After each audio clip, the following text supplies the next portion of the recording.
Hello everyone.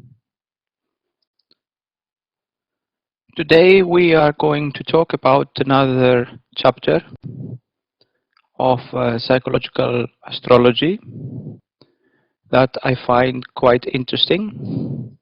The relation of the horoscope to social psychology. Human development from the social psychology point of view is related to the interaction with the environment. Social psychology emphasizes this fact very graphically, even supporting that the human is not born with some kind of pre-organized mental structure, but that he is fully shaped through his relation with the environment, the roles he adopts and the principles and the standards these roles accommodate. In astrology, we also have indications of a person relating to the environment, and this relation it comes close to the description of social psychology. Each planet in the chart can be seen as a role that a person is called upon to play, and which can be imposed somehow by the environment. The sign of the planet shows the resources from which the role is going to be built, and where the values and the standards of this role are going to be taken from. In social psychology, roles and values are interconnected. Each role has a set of values. If you are a manager, you believe that not everyone is equal. If you are a working class member of the working class, you believe that everyone should be equal. So depending on the role, if you are a manager or a member of the working class, you have different values. Now, along with roles, we also have role models. Role models are those people with authority that we imitate. We play our roles the way they play their roles. These role models can be seen in planets as well, as they express in signs. If in my horoscope I have Saturn in Leo, that means that a role or a role model, Saturn, that could be my father or my grandfather, or the role of punishing someone, that the father is someone who punishes, or someone who makes a judgment for something someone else in the family did.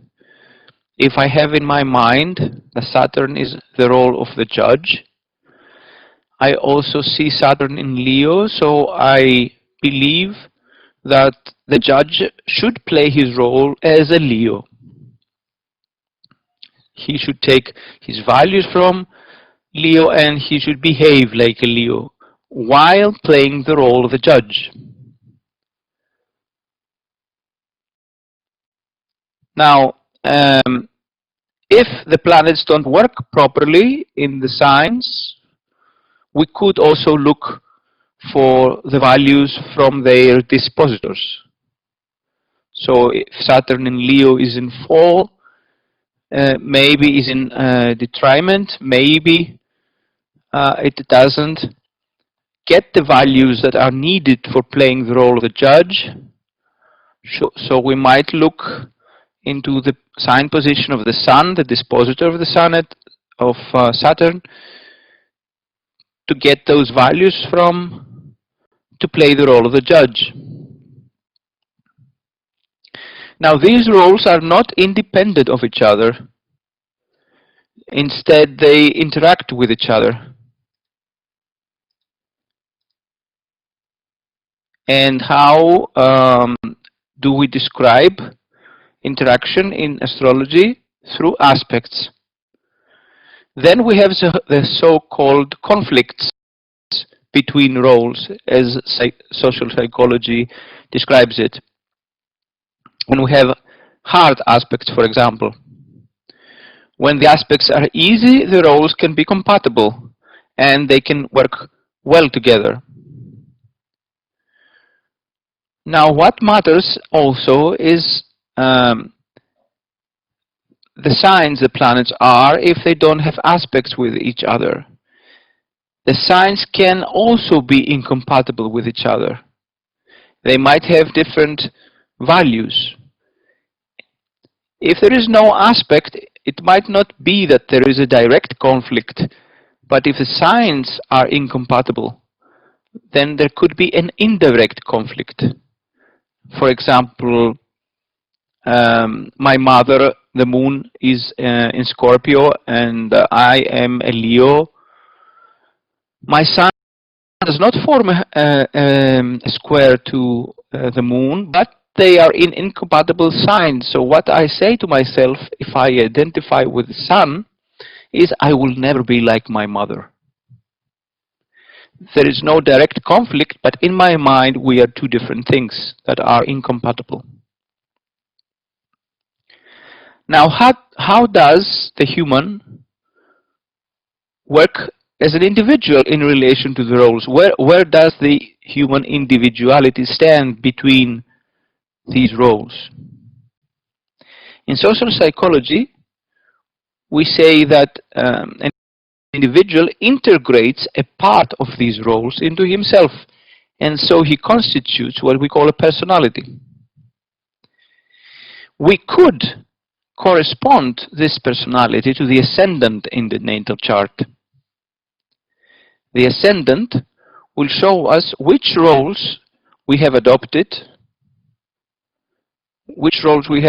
by looking at the aspects it forms with various planets.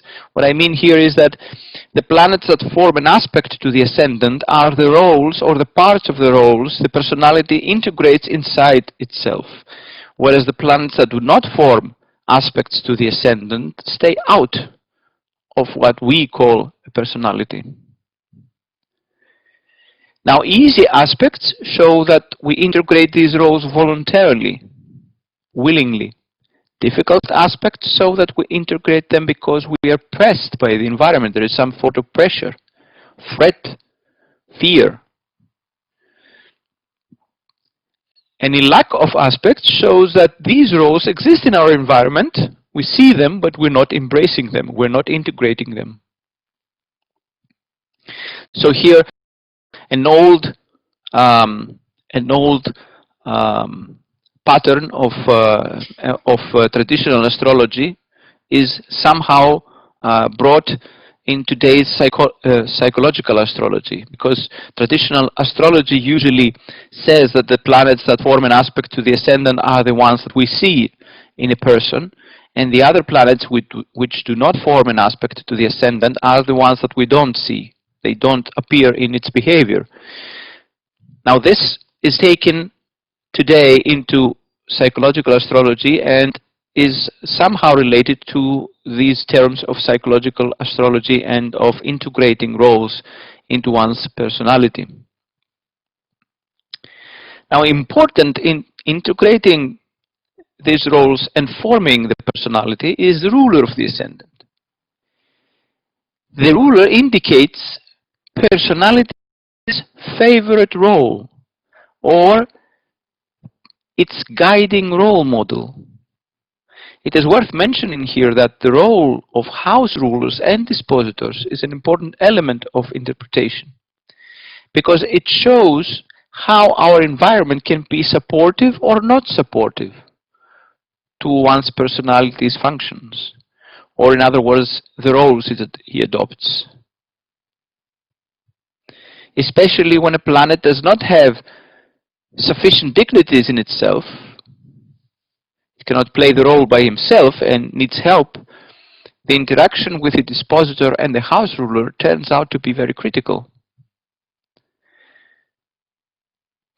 Besides the ascendant, great importance in the chart is given to the Moon and Saturn in this context of relating social psychology with the horoscope, because they indicate the two basic components of A, imitating, and B, enforcing roles and behaviors in an environment of social imitation or social learning. Now, what is the meaning of the dispositor or the house ruler that we mentioned above in the chart's interpretation? In order to understand it better, let's examine a vivid example. Suppose we want to have a seminar in another city. Suppose we're astrologers, healers, or something else, and we are invited to teach a seminar. There are some factors that affect the outcome of this seminar. The first factor is our ability to teach the seminar. This is what in astrology we call dignities. Do we have sufficient knowledge on the subject, or are we ignorant? The second factor is our co-workers. These are the aspects. Does our wife or our boss allow us to go teaching the seminar, or do they put obstacles in our way? The third factor is the one who has invited us to go, the host of the seminar. This is the ruler of the house. Is he helpful to our purpose, or does he make it difficult for us? Will he have made arrangements to gather people? Will he have organized the place properly? What educational equipment is he going to give us? And here the aspects of the ruler play a significant role, of course, because they affect the outcome. For example, the host's wife can make trouble because he gave us so many benefits. The fourth factor is astrologically called the dispositor. It's interesting that the Greek translation for this word actually means in English the sponsor. The Greek word is actually chorigos. Now that makes the analogy very interesting. Who is the sponsor? Sometimes he is the same with the one who has invited us, namely our host. Indeed, very often astrologically, the dispositor and the ruler of the house identify with each other, because a planet in the house is in the same sign the ruler of the cusp of the house. Now, when the host and the sponsor are the same, this means that the one who has invited us also pays for us, and the hotels, and the tickets. He's our sponsor. But in other times, the sponsor, the astrologically dispositor, differs from the host, astrologically the house ruler from the sign ruler. Maybe, for example, the tickets and the hotels are to be paid by our company and not by the one who has invited us there, the client. The aspects between a planet in the house and the ruler of the house, and also the aspects between the planet and its dispositor, are important for the interpretation of the chart. And sometimes they can affect significantly the issue of the dignities. Maybe, for instance, I'm unprepared for the seminar, but my sponsor, my company, sends me the notes I had from the previous seminar by email at the last minute. So it saves me at the last moment. Similarly, I may have forgotten to bring my laptop, but the host lends me his own. That is the house ruler. Of course, the opposite can also happen. I might be well prepared, but the host, that is the house ruler, might put me to teach in a place that looks awful. Or my company, that is the dispositor, might have forgotten to get me tickets. Theoretically, of course, as long as I am properly prepared, I have dignities, I have the power to overcome all these. Theoretically. In practice, this is something that I have to prove.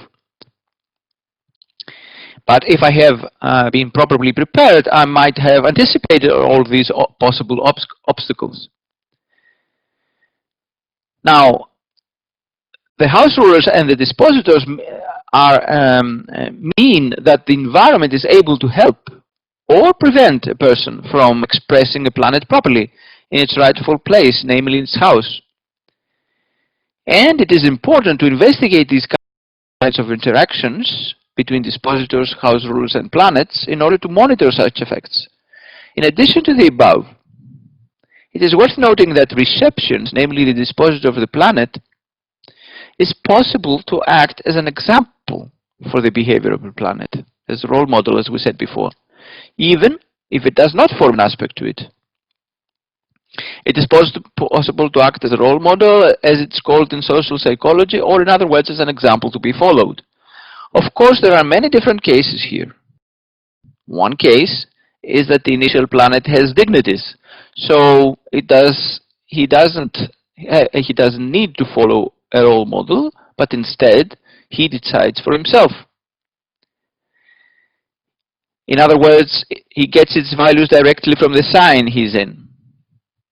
A second case is if he turns to his dispositor for guidance, but the dispositor is neither dignified, in which case we have the so-called examples to avoid, namely examples that do not lead us to the right path and transmit antisocial values. The last case is the dispositor can indeed be dignified, so it transforms into a role model for imitation and promotes its values to the planet it affects.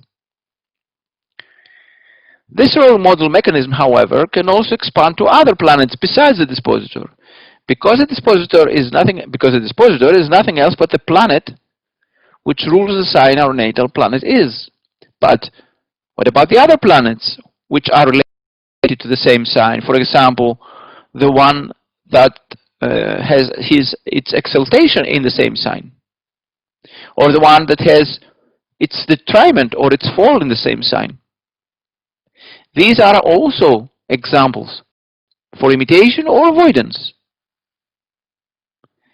In another article that we published some time ago, we said that, for example, if we had Venus in Aries, which are the role models that this Venus will be called to imitate? One will be Mars, the warrior, and also the Sun, the majestic. The Sun that has its exaltation in Aries. So Venus, which is actually a mannerist and a diplomat as a planet, and is talking only when it is helpful and when she has something to gain from it, now becomes spontaneous like Mars and opens her mouth and says whatever she thinks and doesn't give a damn about what others say about her. This is an example that is put in front of her to follow. Will she do it? That depends on the person that has this Venus in his chart. But this is what is required from that person. Now, in the same sense, our sign gives examples for avoidance. If, for example, we have Venus in Cancer, this Venus could become maternal as Moon, or she could become giving as Jupiter, which has its exaltation in Cancer. But in parallel, this Venus would avoid becoming like Mars, because Mars has its fall in Cancer. And she would understand that becoming like Mars will get her nowhere. So she would say, I must avoid direct confrontation. This is the scenario that I have to play on the theatrical stage of the horoscope. And for that I will be judged. What about what does that mean for the planets which are already in fall or detriment in the chart? If I have Mars in Cancer, and that is where I have a detriment, actually a fall, then yes, Mars has a problem to express himself. But at the same sign, Jupiter has his exaltation. So if I try to take Jupiter as a role model, and even better if I have a Mars-Jupiter aspect in my chart to help me out a little bit, how well will my Mars express himself imitating Jupiter? And no one will be aware of that happening. So what is the conclusion? Falls and exaltations are useful as a modeling tool. They show us roles that have been played well and roles that have been played badly. If I want to play James Bond, I have a good role model, Sean Connery, but I might have another one which is not that good. Another actor didn't play James Bond that well. I have a role model to imitate and another one to avoid. These models give us examples for imitation and examples for avoidance. But what we will do is our choice. If we know how to be good actors, we will survive. We will survive just fine following our science examples. But if we don't adjust to our roles, we will not be successful. We're going to fail our exam. From all the above, we conclude that we get values from various directions, and we need to study the chart in order to see what our role models are, which we get our values from. The influence of the house ruler or the dispositor can also indicate cases of social learning, namely not from personal experience, but by imitating others or by being affected by the environment or by people that we consider have some authority. At the same time, further dignities like exaltation, fall, and detriment can work as educational examples of success or failure in performing a role. Examples we at some point decide either to follow or reject. In all these, of course, the role of ascendant and its ruler is important because it signals the process of integration or rejection of values that a person goes through. The combination of personal choice and effects from the environment is what creates eventually a human personality. This is what I wanted to share with you today. Thank you very much for watching.